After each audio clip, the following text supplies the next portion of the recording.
If your child is going to be doing some online music lessons, there are a few things you can do to make those lessons run so much more smoothly and help your child to be successful. The first 6 things are things that you can do before the lesson even happens. Tip number 1, before the lesson happens, choose your device and choose the device you have with the biggest screen that's available that's going to work with the app you're using. So try not to use a phone. A tablet or a computer is always much better, and if you have a choice between both, go with the computer because you're going to have more settings available on a computer.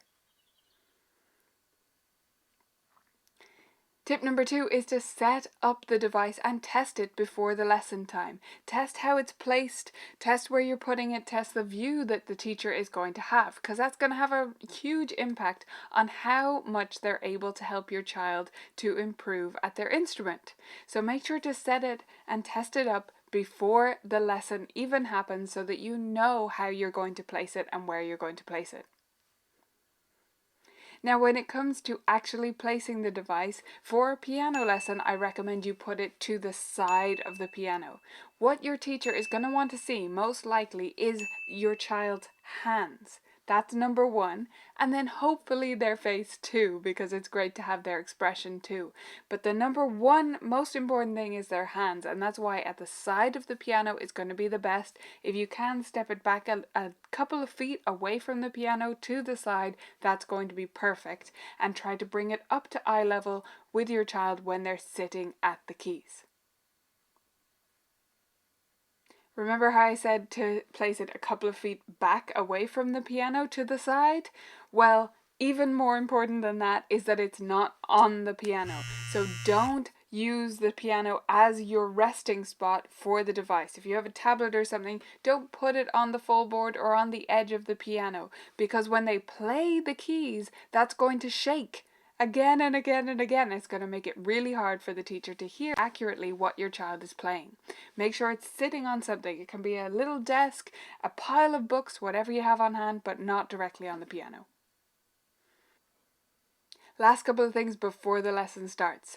The first one is to prepare all the books and folders and anything else your child is going to need during the lesson. So have the practice folder, have all the books that they're using sitting beside the piano ready to go before your lesson time, just like you would bring them to the studio if you were having a lesson in person.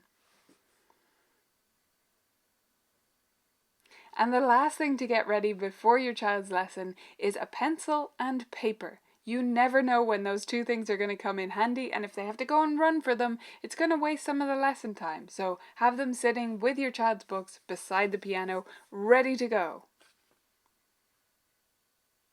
Okay, a few tips for during the lesson next. The first one is not to have any video streaming or online games playing during the lesson time, because that's going to affect the quality of the internet connection. The next one is to minimize any background noise and interruptions. Try not to have people in the same room. If you have an open plan house, that's not going to be possible, but do your best. If people do have to be in the room, make sure they're doing a quiet activity, such as reading or maybe with headphones on, so that they're not going to interrupt the lesson. Having said that, don't leave completely. Make sure you are on hand, especially for younger children, in case something goes wrong with the tech or they need your help with navigating something during the lesson time. 2 things for after the lesson. Number 1 is to make sure to check the assignments or any notes your teacher sent through and go through it with your child and have them explain back to you what they talked about with their teacher and what they need to do this week. The last tip is related to that. If you have questions, if you're not sure about something, email the teacher. Don't wait around for a whole week and not have your child practicing something because they were confused about it. Just shoot through a quick email or a text, whatever your teacher prefers, and ask them about something you need to clarify.